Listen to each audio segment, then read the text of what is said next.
신앙길에서 텐션을 겪은 여인. 신앙의 길에 텐션이 종종 있습니다. 텐션, 긴장하게 만드는,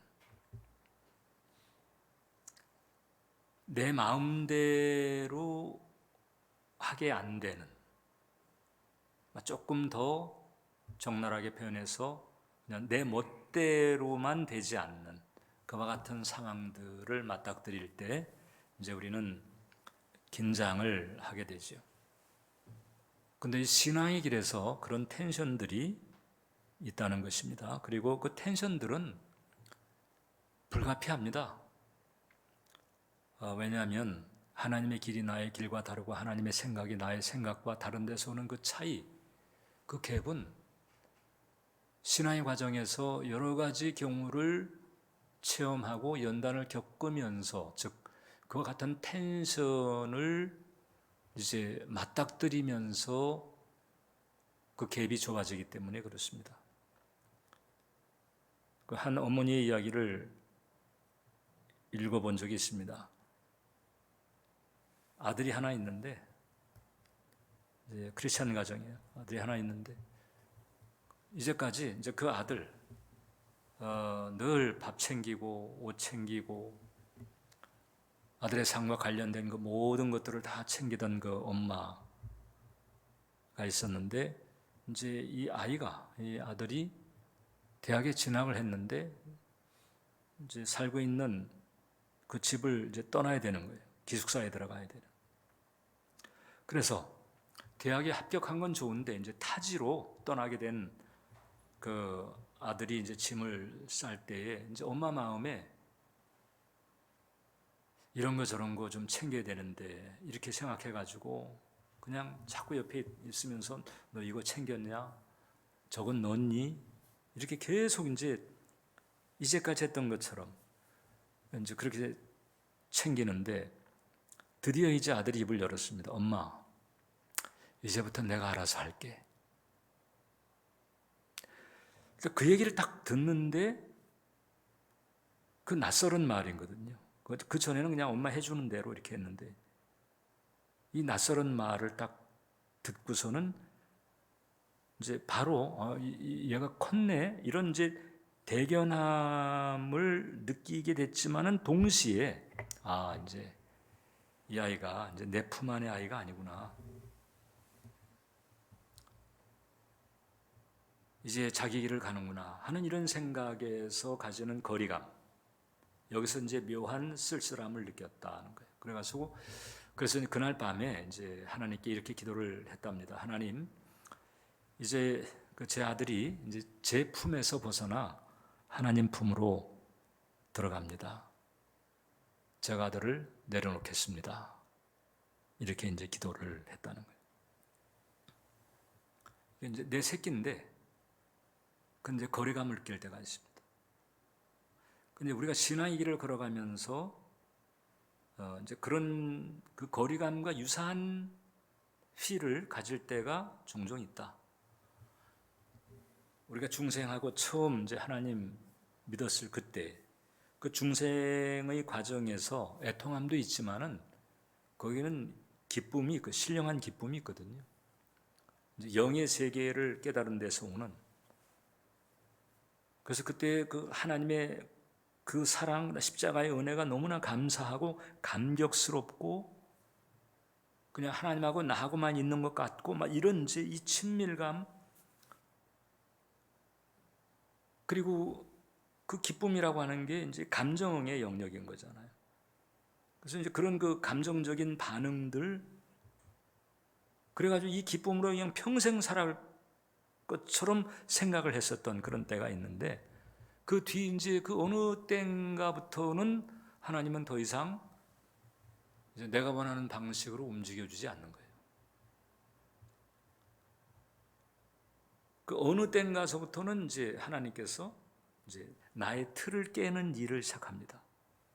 사실 그게 축복인데, 그 내 틀이 깨져야 되는 그 과정에서 텐션을 느끼기도 하고 또 여러 가지 부대낌을 가지게도 되는 이런 길을 사실 거의 모든 크리스찬들이 이제 중생 그 이후에 거치게 되는 거죠.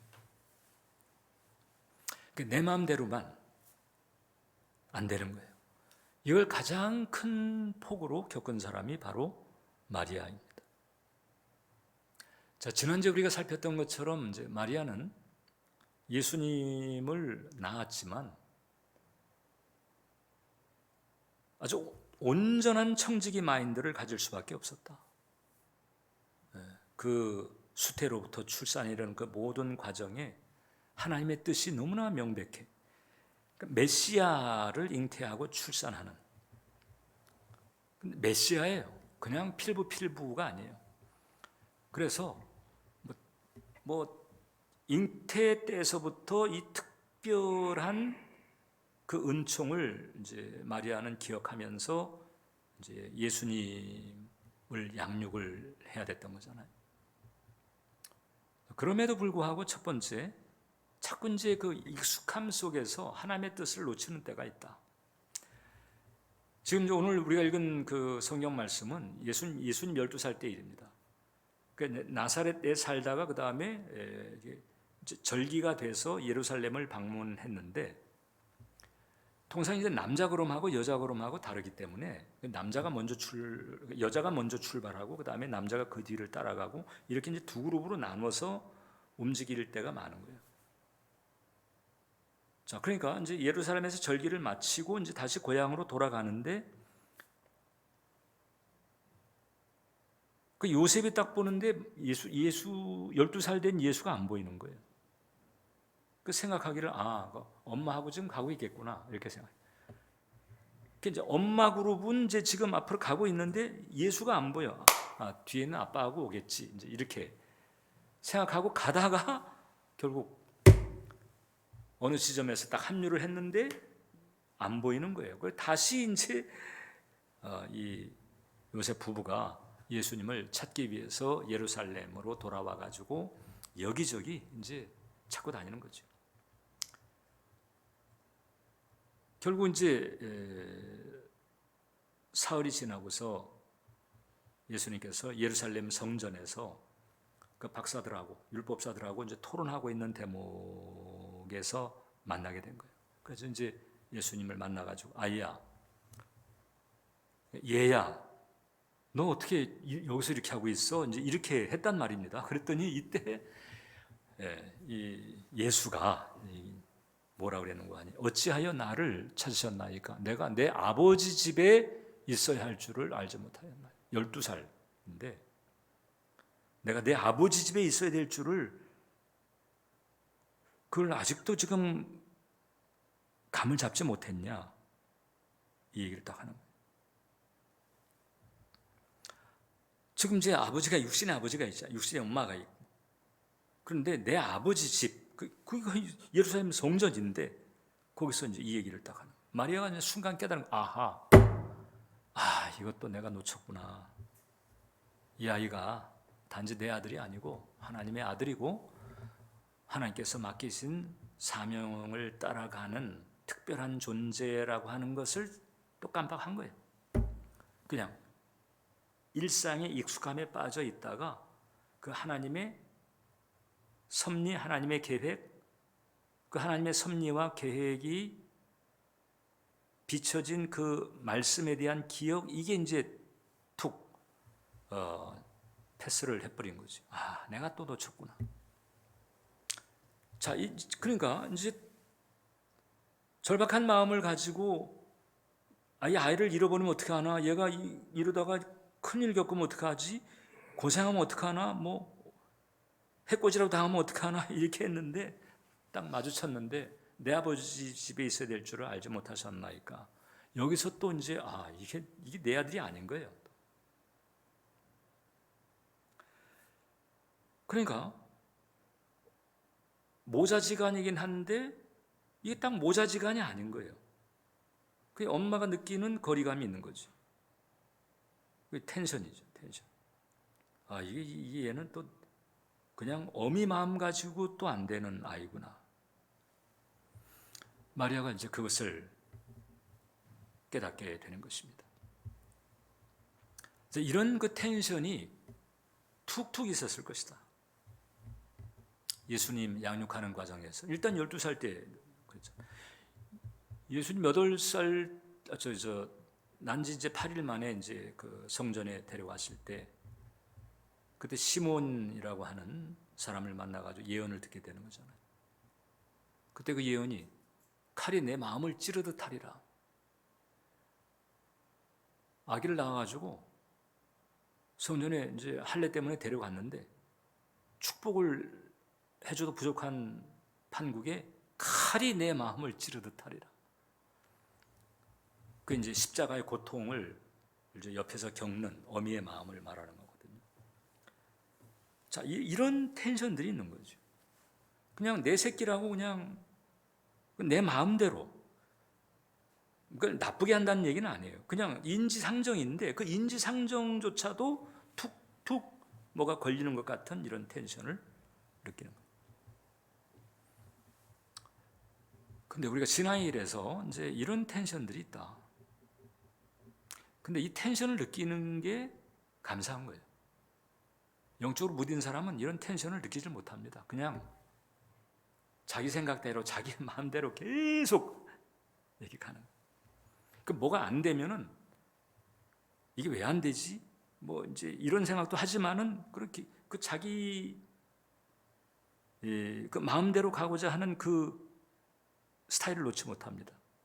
근데 거기서 이거 내가 이렇게 하면 안 되지. 그러면서 말씀에 비추어서 하나님의 뜻에 비추어서 딱 스스로 제동을 걸기도 하고 방향을 바꾸기도 하고 그때 하나님의 말씀이 제동 거는 상황이 있잖아요. 하나님의 말씀이 딱 제동을 거는 그런 상황. 그러니까 하나님의 말씀이 제동을 거는데도 그게 제동인 줄 모르고 계속 자기 마음대로 가는 사람들도 적지 않거든요. 근데 하나님 말씀이 제동을 걸을 때 그 제동에서 오는 텐션을 느낀다면 그건 감사한 거죠. 그리고 그 텐션을 느끼면서 내 주님 뜻이 뭐지? 주님 뜻대로 해야 되는 건데 주님께서 원하시는 대로 가야 되는 건데 이렇게 해서 방향 조정이 된다. 그러면 정말 그건 감사한 거죠. 그렇게 해서 이제 조정이 되잖아요. 그럼 거기에 이제 반대급부가 있어요. 어떤 반대급부가 있는 거 아니? 하나님의 손길이 작용하는 거죠. 제동을 걸었는데 제동이 걸리고 있는 것조차도 느끼지 못하고 계속 그냥 자기 손으로 뭘 하려고 하다가 딱 텐션을 느끼고 그 다음엔 점검을 하고 그 다음에 방향을 조정한다. 그럼 이제 거기에 이제 하나님의 손길이 작용하는 거예요. 사람의 손길과 하나님의 손길의 차이가 있어요. 전에도 제가 한번 말씀드린 기억이 있습니다만 저희 작은아버지가 이제 돌아가셨을 때 신앙은 없는 분이었어요. 돌아가셨거든요. 근데 저희 작은아버지가 생전에도 그 가족들을 좀 안 편케 하신 분이었어요. 근데 돌아가셨는데 그 동지딸 아주 추운 때 또 돌아가신 거예요. 그러니까 이제 그 유가족들이 우리 아버지는 돌아가셔도 꼭 요때 돌아가신다. 제가 그렇게 말할 좀. 그러니까 그 오래된 얘기거든요. 그러니까 그때 이게 매장을 이제 하려면 땅을 파야 되잖아요. 그 추운 날 꽁꽁 얼어붙은 땅을 이제 파야 되는 거예요. 그럼 부삽으로 이제 판단 말이죠. 그때.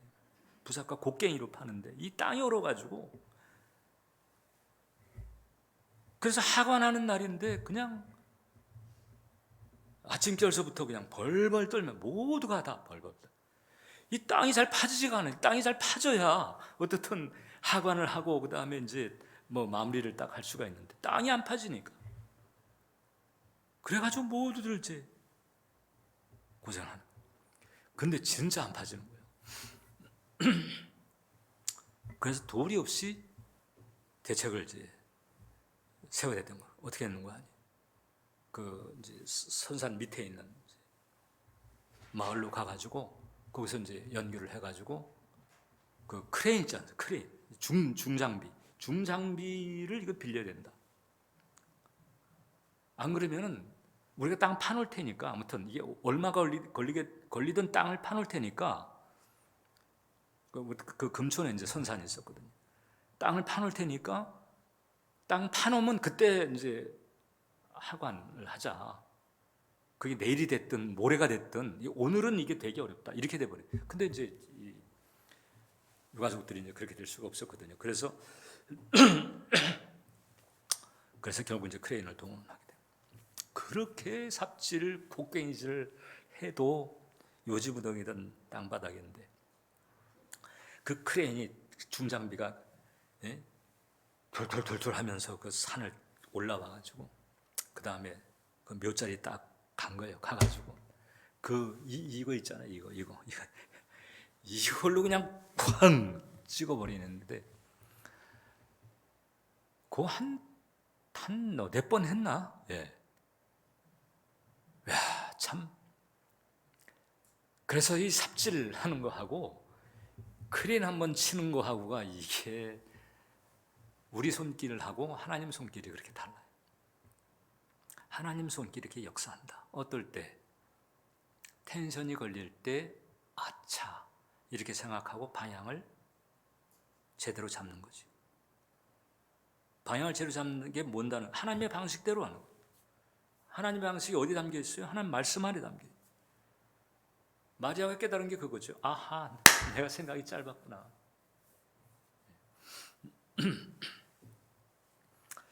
그래서 N.T. 라이트라고 하는 유명한 신학자가 그런 얘기했습니다. 하나님의 길은 종종 우리의 기대를 벗어나 있다.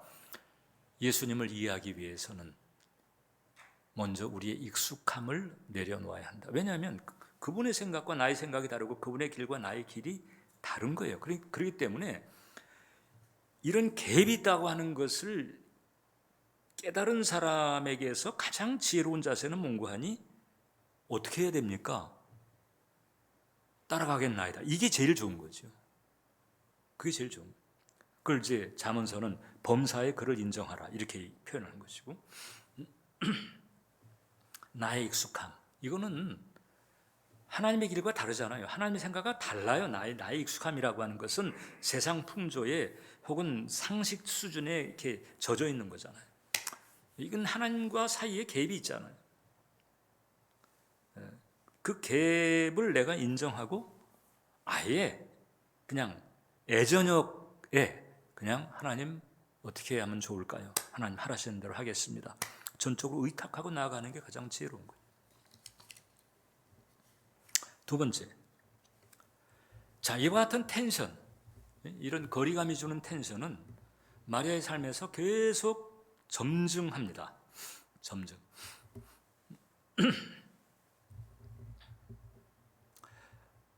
누가복음 8장을 보게 되면 이제 예수님께서 이제 그 무리들과 함께 있는 상황인데 어머니 그다음에 형제들이 찾아왔어요.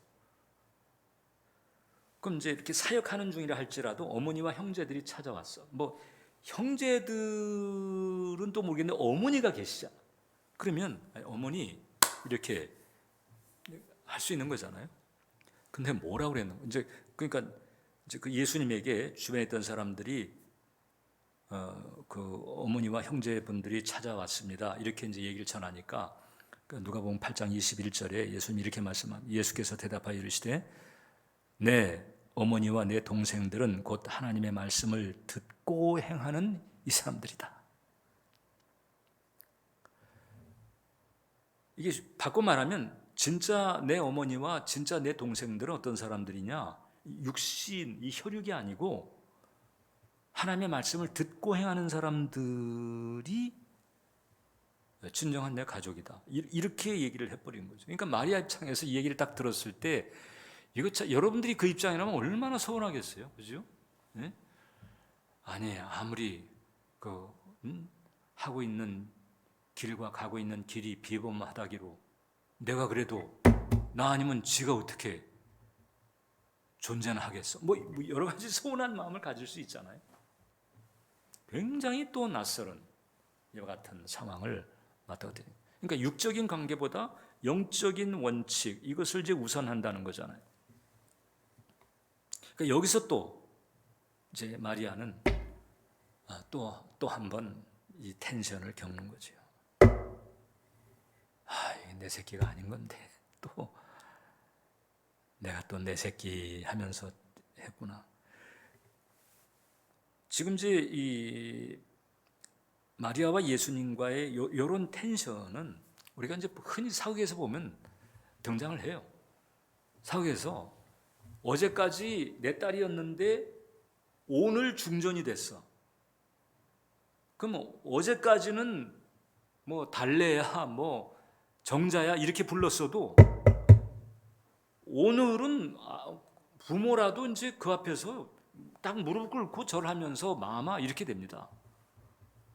중전 마마 이렇게 되는데 어제까지 그 버릇 가지고 정자야 너 잘됐다 이래 버리면 이제 그건 왕실의 법도를 어긴 죄, 왕실 모독죄가 돼버린단 말이죠. 그러니까 그런 예가 이제 비일비재합니다. 이게 이런 경우인 거죠.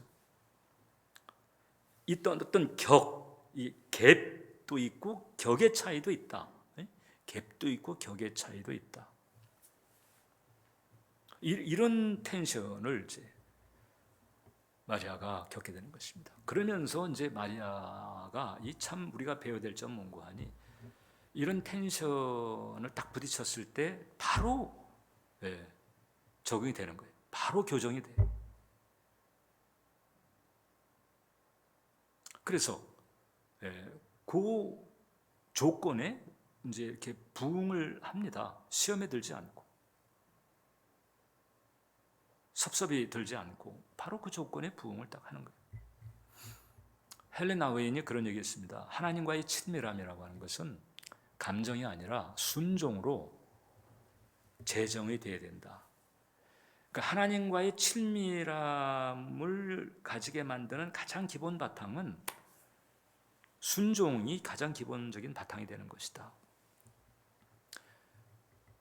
감정으로 하나님과 사이에 친밀감을 느끼는 경우 있잖아요. 이게 이런 부분이 있어요. 원래 친밀함이라고 하는 것 자체가 감정 부분인 거잖아요. 감성적인 부분. 그래서 당연히 친밀함은 감성의 영역에서 나타나고 작용하는 것은 틀림이 없는데 이제 우리와 하나님과 사이에서의 친밀함이라고 하는 것은 이게 격이 있는 친밀함이다. 버릇없는 친밀함이 아니에요. 격이 있는 친밀함이다. 그러니까 우리가 이제 하나님을 향해서 어떤 하나님의 사랑, 그 다음에 또 하나님이 우리에게 베푸시는 친밀함, 이 은총을 우리가 누리지만 그렇다고 해서 내가 이게 그냥 버릇없이 기어오르거나 맘먹어서는 안 되는 거잖아요. 말 표현조차도 우리가 신중해야 되는 것이거든요.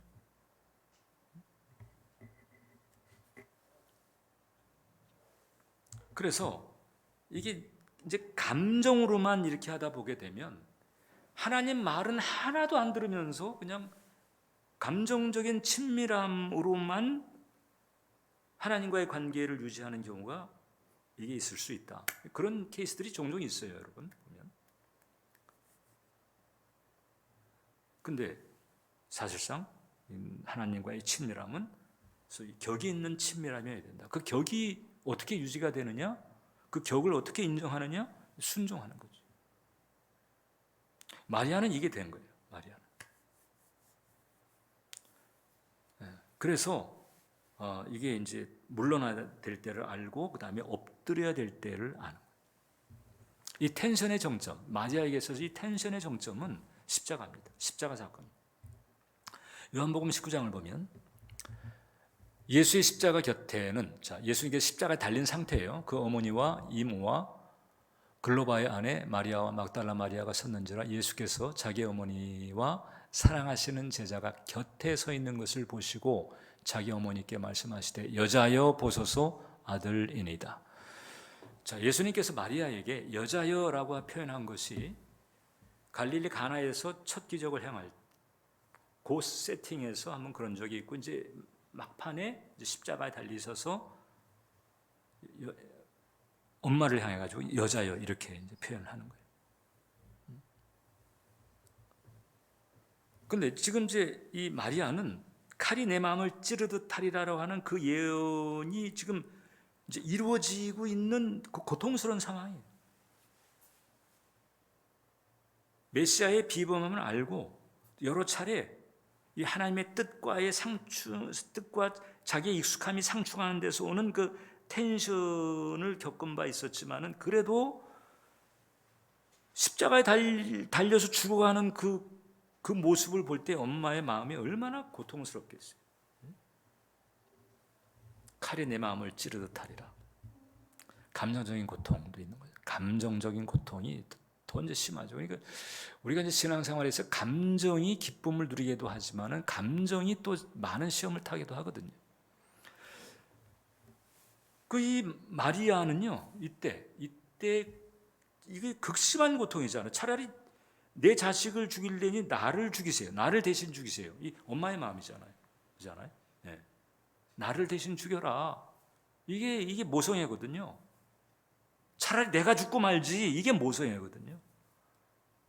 근데 나는 지금 멀쩡하고 지금 아들은 저 고통을 당하고 있어요. 이게 정말 극한 심적 고통인 건데, 근데 그 극한 그 심적 고통 중에서도 마리아는 계속 하나님의 섭리, 하나님의 계시, 이것을 계속 붙잡는 거잖아요. 지금 이게 하나님의 뜻을 이루는 길인 거예요. 그래서 아들의 십자가의 이 죽음이라고 하는 그 엄청난 고통스러운 상황을 지금 그 하나님의 뜻, 그 하나님의 섭리를 붙들므로 이 과정을 통과하고 있어요. 고통 중에서도 말씀을 끝까지 품는 믿음인 거죠. 사실 마리아도 이 성경의 흐름을 보게 되면 부활에 대한 믿음은 없었던 걸로 보여요. 다 아무튼 제자들서부터 모두 다. 그러니까 이제 이걸로 이제 끝나는 건가? 뭐 이렇게 생각을 했을 가능성이 좀 99%라고 봐야죠. 자, 그러니까 이게 이제 앞으로 이게 어떻게 이게 부활이라고 하는 사건이 벌어지고 그 부활 이후에 어마어마한 일들이 펼쳐지게 될 거라고 하는 생각이 없는 상황에서 이 아들이 십자가에 달려가지고 처절한 고통을 받고 있는 그 상황 견뎌낸다는 게 엄마 입장에서 이게 참 차라리 내가 죽고 말지 이거잖아요. 근데 마리아는 거기서 끝까지 그 하나님의 어떤 섭리를 계속 붙들고 있다. 섭리를 계속 붙들고 있다.